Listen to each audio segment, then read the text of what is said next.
I know I've said this before, but it bears repeating, is that sometimes in Football Manager, things don't always work out the way that you plan. You take on a team at the top of the table and find yourself dominating them. You take on one at the bottom of the table and for some reason can't get past them. That kind of just happened. We'll get to that in a second. You sign a player you maybe weren't expecting, and you let one or two players go that you were hoping to keep around for one reason or another.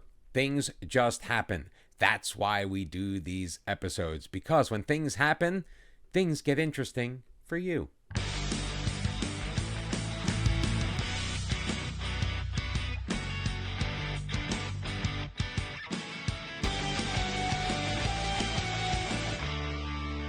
And welcome back, one and all, to episode number 69 of Bottom to the Top. I'm Mr. Cellophane. I hope you are having an absolutely fantastic day. Yeah, that bottom of the table team is Sheffield United. Can we beat them? Apparently not. We took them on the 1st of January in the league. We drew 1-1. It was away, so okay, the next one's a home match. It's going to be in the cup. We thrive in the FA Cup.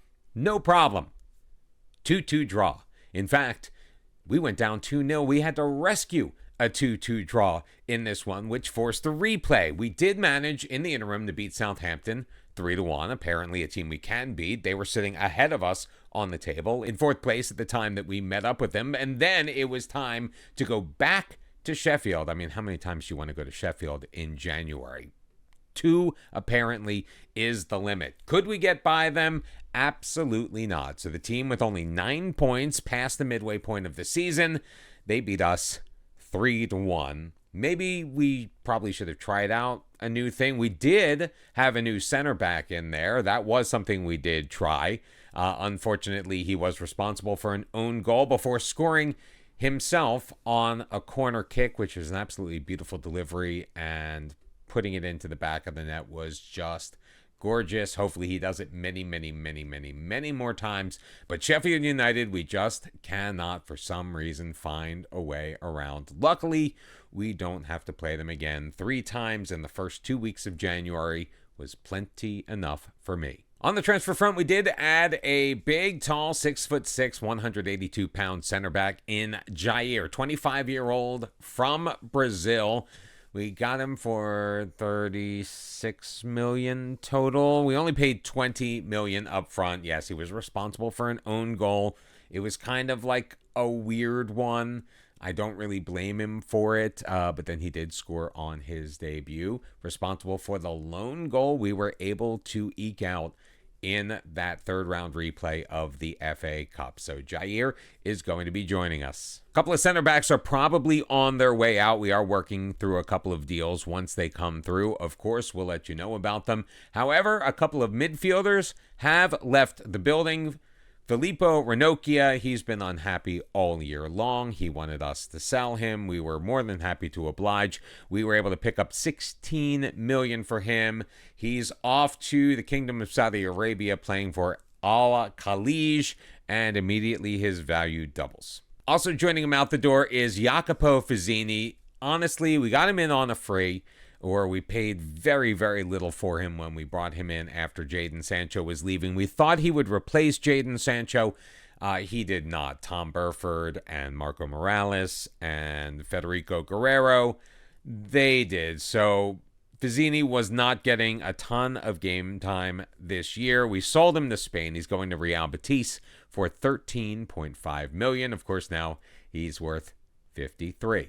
One of these days, our reputation will catch up with what our players should be worth on the open market. We are having a very good season still, Sheffield United notwithstanding. We, before the cup match, had been unbeaten in 6 in a row. We find ourselves 7th on the table, 21 games in on 35 points, 18 points above Everton in the drop zone. Guess who's coming up in this episode? That's right, Everton's going to be our second match, but first, we are taking on Spurs. We have changed things around. The original intention was to bring you Newcastle and Spurs. Obviously, Newcastle got moved when we had to replay the 3rd round match against Sheffield United. So they're going to come at a later time. Spurs away, Everton at home. Let's do it. We are trying desperately to lighten the load on Marvin Akahomen, and hopefully bringing Jair in will do just that. It's going to be Shavlina in goal with a back four of Alex Guest starting in place of Harvey Vale, and Daniil Denisov on the outside with Akahomen and Jair in the middle. A midfield of Antonio Blanco and Craig Ross. Zitka Chandler is going to get the start on the left wing. He recently scored his first goal of the year. Melvin Costa will be on the right. It's going to be Guerrero at the 10, and leading the line as striker will be Tom Burford. And before the game, Tom Burford and Federico Guerrero a little bit concerned about matching up with Dejan Kulusevski. I didn't have the heart to tell him that they're probably not going to be near each other very much in this match. Tottenham starting it off. Van de Ven with it to the near side. Dedic tries to work his way past his man. He's got Melvin Costa on him. Lays it to Van de Ven. All the way back to Costa. Costa, the goalkeeper, is going to just kind of dance it around. Basuma playing it ahead for Morton. Betancourt looks for Donnelly. Back for Basuma. Van de Ven with it now. Turning. Back to the goalkeeper. If they pass it back to the goalkeeper one more time, I think this is going to be a Fulham highlight for sure. Morton chipping it ahead. Kulusevski, he's got some room in front of him. They're going to try to cut him off. He will take the shot, but he is going to miss everything. Nothing but air, so no harm, no foul. First two shots of the match going in favor of the Spurs. Is it the Spurs or just Spurs? I think it's just Spurs. Tottenham controlling again in the final third. Basuma laying it for Romero along the right side. Morton he's got in the midfield now. Morton will be cut off by Guest. Swept away. Blanco up for Zitka Chandler. He's going to play it forward. He's got Burford in stride. Burford with Guerrero moving ahead. Romero tries to knock it away. Decent standing tackle, but we get it back. Chandler with it. Bad pass looking for Burford. Basuma will play it for Morton. And Spurs on the counterattack. Morton up the right-hand side. Guerrero is chasing after him. We are giving him tons of space. Playing it into the middle. Patted away by Shavlina. Betancourt brings it in. This time he's going to beat Shavlina, his third goal of the year. And Spurs take the 1-0 lead. I felt like that may have happened. I get very nervous when goalkeepers punch the ball out like that. I feel like it always goes to the opposition. And Spurs able to take advantage. Betancourt getting in with no one in front of him except for the goalkeeper. Putting it past Shavlina for his third of the year. 5 shots on goal in this first half for Spurs. None for Fulham. So we are going to demand more from our team. There is our first shot. It was on target. Spurs absolutely dominating. They are playing at home. They are a pretty good home team in their history. I'm just hoping that at some point we will be able to break through and get the ball forward. It's not going to be in the first half, however. Ibasuma picking up a yellow card to add to the goal scored by Rodrigo Betancourt in the 19th minute. 1-0 Spurs. They're playing like that narrow diamond that we played very, very briefly at Qasim Pasha. Since they are so narrow, I think we are going to go into our tactics. And out of possession, we are going to try to trap them on the outside. Have them not take advantage of where all of their players are. Let's see if we can get something done here with that. See if that change is going to make a difference. And hopefully we do not have to change our shape to match theirs. Second half underway. And a highlight once again for Spurs. Dedic sending it in the middle. Esposito will knock it down. Donnelly putting it on goal. Jamie Donnelly making Shavlina doubt himself. His 8th goal of the year. 2-0 Spurs. I mean, Dedic with the throw-in. Getting it back from Betancourt. Throwing it in. Esposito flicking it along. Donnelly. Shavlina totally should have had that. I think I could have made that save. And I am not a goalkeeper by any stretch of the imagination. Corner kick. Guerrero can't pick out Jair. Chandler tracking it down. Ross. He's got Guest deep. Will retreat toward the corner. Guest in for Chandler. Akahomen moving it to his right. Don't take that shot from there, please. Akahomen. See, guys, dude, come on. Not your gig. That was not your gig. Costa not having a good game. Shavlina not having a good game. Neither is Guest. 60 minutes in, I mean, do we change our goalkeeper? I really don't think that we do. Zigkica Chandler is going to swip on over to the right side. Harvey Vale is going to come in as our left wing. Burford, you are on notice. Amaya, Gudjansson, they're both available to come in.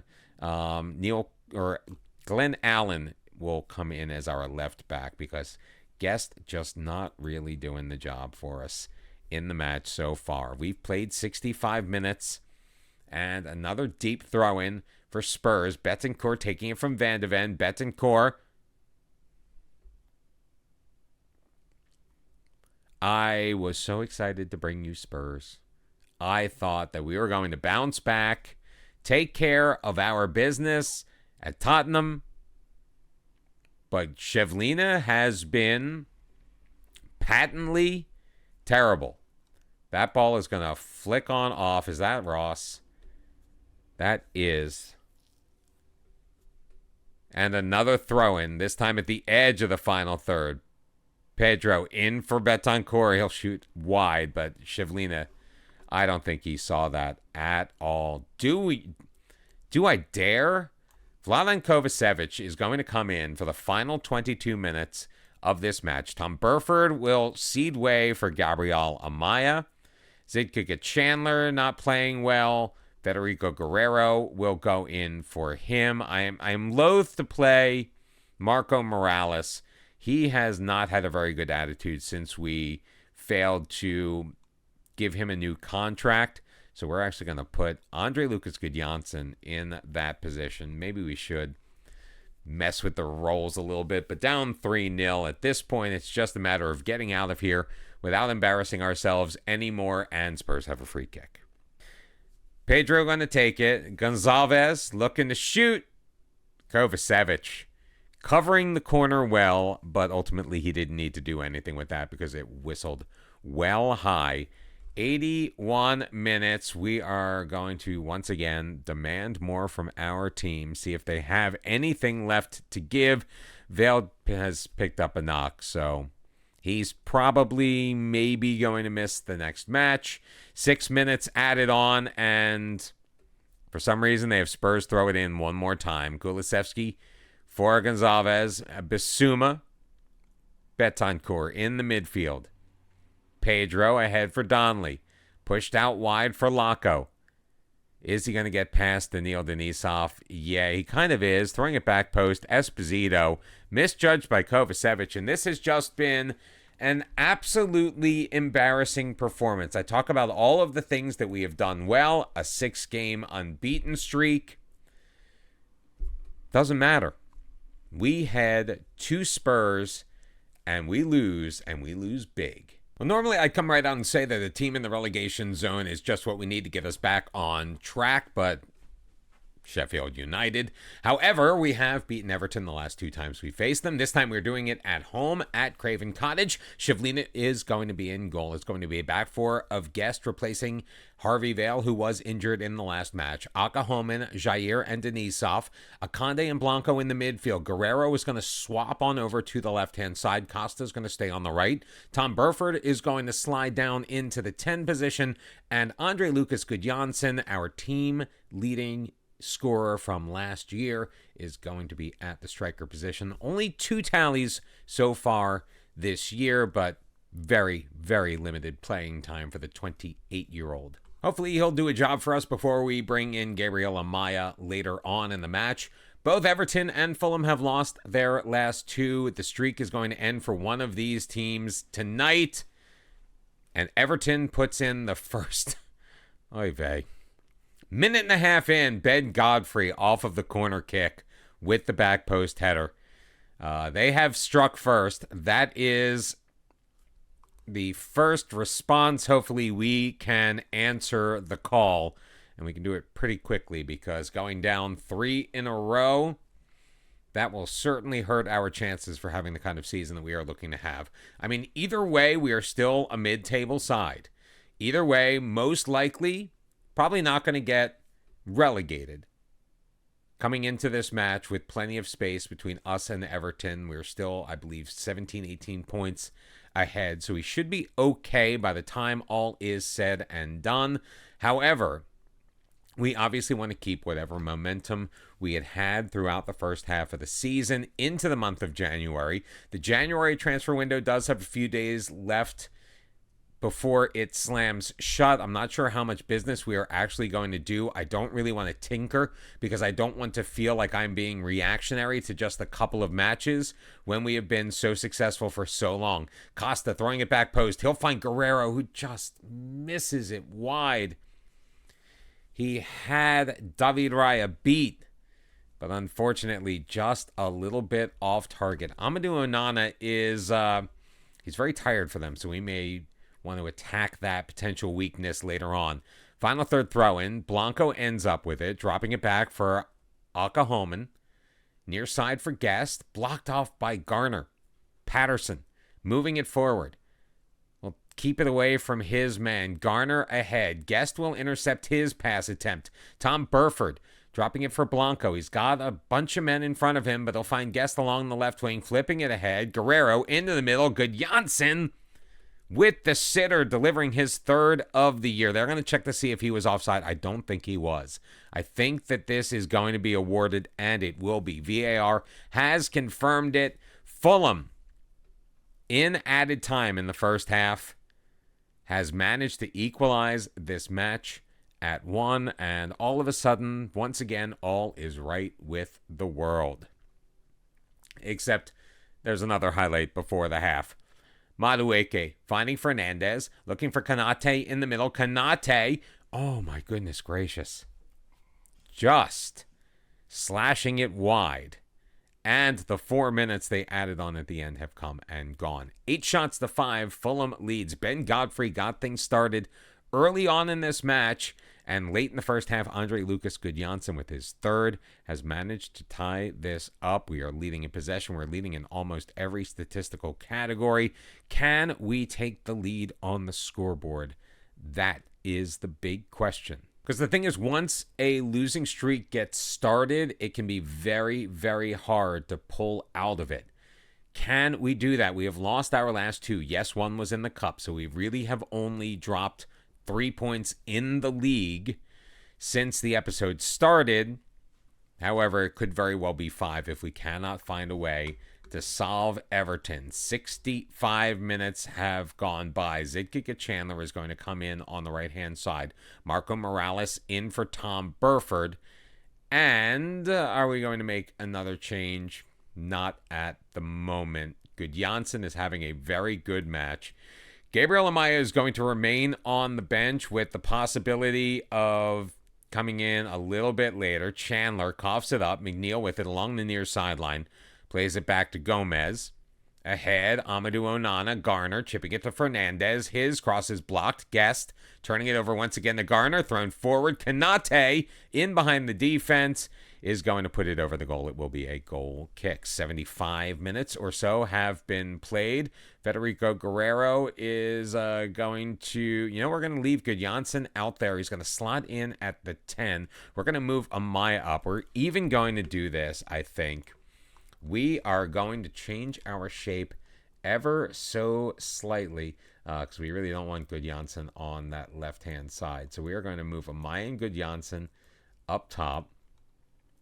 Morales will move over to the right in place of Zidkika Chandler, who is a much better on the left-hand side. We'll make him that inverted winger on attack that we have had.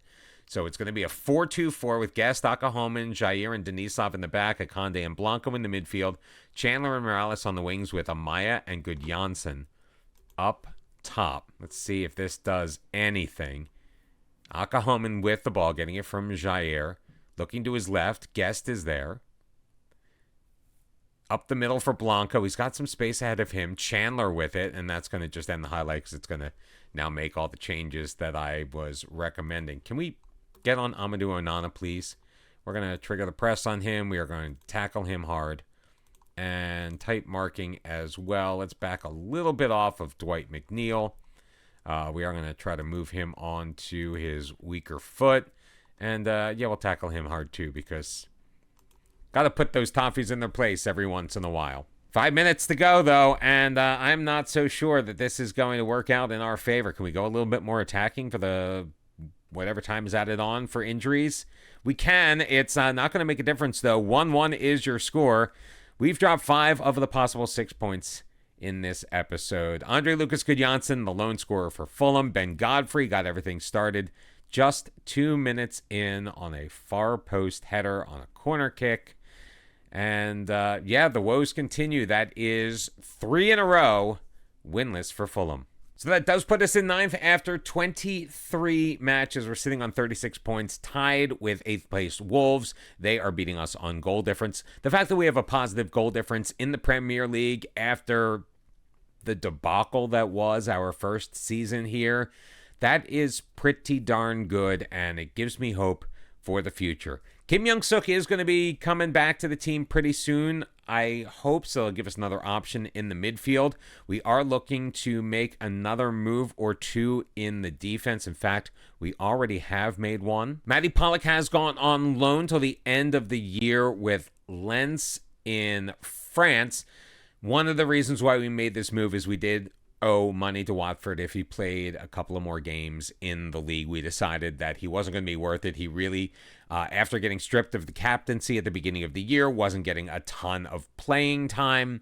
So we have sent him off to Ligue 1. There is a potential future fee attached as well. If not, we'll just get him back and we'll sell him over the summer. We do still have about $58 million in the transfer budget. There is room in the wage budget as well. Are we going to spend it? Are we maybe going to just look at shoring up potential investment for the future? Haven't really decided. I'm comfortable in mid-table. Didn't really expect much out of this year. If we manage to wrestle away a European place, great. But honestly, it might be better to just survive in the Premier League for 1 year before we really start making our move. Next week, that move is potentially going to be made as we move further into the schedule, wrapping up our first full season in the Premier League in season number 2.5, season 3 at Fulham of our Journeyman save. And thank you very much for being here with me. I appreciate all your support. Make sure you hit like on the video. Also, subscribe, turn on your notifications.